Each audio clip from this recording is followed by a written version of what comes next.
This was the reputation of the Franks in the 10th century. The love of freedom and of arms was felt, with conscious pride, by the Franks themselves, and is observed by the Greeks with some degree of amazement and terror.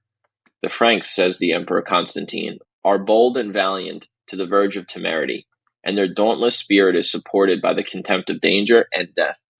In the field and in close onset, they press to the front, and rush headlong against the enemy, without deigning to compute either his number or their own. Their ranks are formed by the firm connections of sanguinity and friendship, and their martial deeds are prompted by the desire of saving or revenging their dearest companions. In their eyes, a retreat is a shameful flight, and flight is indelible infamy.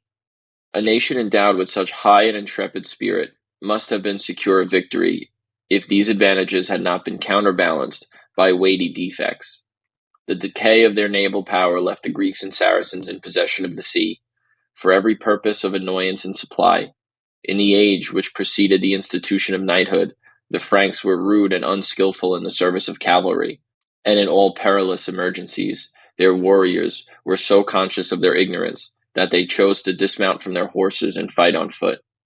Unpracticed with the use of pikes or of missile weapons, they were encumbered by the length of their swords and the weight of their armor, the magnitude of their shields, and, if I may repeat the satire of the meagre Greeks, by their unwieldy intemperance.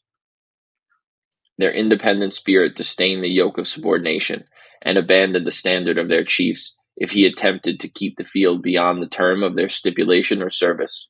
On all sides they were open to the snares of an enemy less brave but more artful than themselves.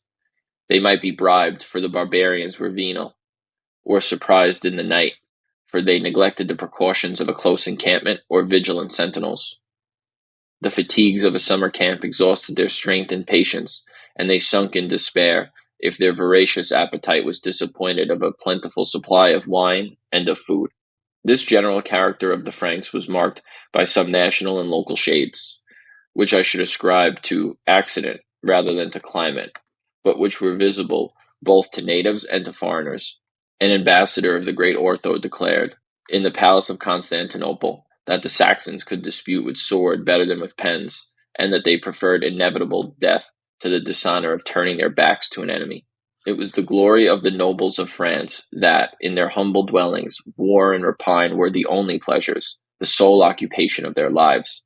They affected to deride the palaces, the banquets, and the polished manner of the Italians.